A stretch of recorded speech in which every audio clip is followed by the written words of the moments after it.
একজন আসামিকে গুম করে রাখার সময়ে তার স্ত্রীকে, তার বিশ্ববিদ্যালয়ে পড়ুয়া স্ত্রীকে তার স্বামীকে হত্যার ভয় দেখিয়ে তাকে বাধ্য করে একাধিকবার রমজান মাসে রোজা ভাঙিয়ে তাকে ধর্ষণ করা হয়েছে। এই তথ্য প্রমাণাদি আমাদের কাছে এসেছে। আসামি আলেপ উদ্দিন, এডিশনাল এসপি, সাবেক র্যাবের একজন কোম্পানি কমান্ডার।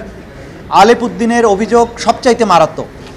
তিনি অসংখ্য মানুষকে গুম এবং নির্যাতন করার সাথে জড়িত। আজকে এই ট্রাইব্যুনালের কক্ষে আপনারা দেখেছেন, আমার পেছনে অনেকে দাঁড়িয়ে আছেন, যাদেরকে আলেপ উদ্দিন অপহরণ করে গুম করে বছরের পর বছর আটকে রেখেছিল। তাদেরকে নিষ্ঠুরতম পন্থায় নির্যাতন করেছিল। ইলেকট্রিক শক দেয়া, চোখ বেঁধে রাখা, উল্টো করে ঝুলিয়ে পেটানো, বিদ্যুতায়িত করা, এবং সবচাইতে মারাত্মক যেটা করেছিলেন যে একজন আসামিকে গুম করে রাখার সময়ে তার স্ত্রীকে, তার বিশ্ববিদ্যালয়ে পড়ুয়া স্ত্রীকে তার স্বামীকে হত্যার ভয় দেখিয়ে তাকে বাধ্য করে একাধিকবার রমজান মাসে রোজা ভাঙিয়ে তাকে ধর্ষণ করা হয়েছে। এই তথ্য প্রমাণাদি আমাদের কাছে এসেছে।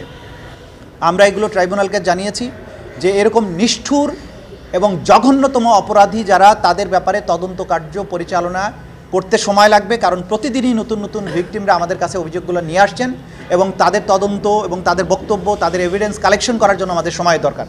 এই সময় শেষ হলে যথাসময়ে তাদের ব্যাপারে তদন্ত রিপোর্ট দাখিল করে তাদের বিরুদ্ধে আনুষ্ঠানিক বিচার প্রক্রিয়া যাতে শুরু করা যায়, সেই ব্যাপারে আমাদের তদন্ত সংস্থা দিনরাত কাজ করছে। আজকে আমরা আরেকটা কথাও আপনাদের মাধ্যমে জাতির কাছে বলবো, যারা এই আসামিদের মাধ্যমে গুমের শিকার হয়েছিলেন, তারা দয়া করে তাদের অভিযোগগুলো আমাদের তদন্ত সংস্থার কাছে অথবা আমাদের আন্তর্জাতিক অপরাধ ট্রাইব্যুনালের প্রসিকিউশনের কাছে নিয়ে আসুন নির্ভয়ে। বাংলাদেশ এখন স্বাধীন হয়েছে। অপরাধীদেরকে, যাদের বিরুদ্ধেই প্রমাণ পাওয়া যাবে, তাদের বিরুদ্ধে যথাযথ আইনগত ব্যবস্থা গ্রহণ করা হবে। যে কান্নায় তারা বছরের পর বছর গুমরে কেঁদেছেন, তাদের কান্নার দিন অবসান হবে যদি তারা ট্রাইব্যুনালের কাছে এসে তাদের বক্তব্য দেন, বিচারের মুখোমুখি করেন অপরাধীদের।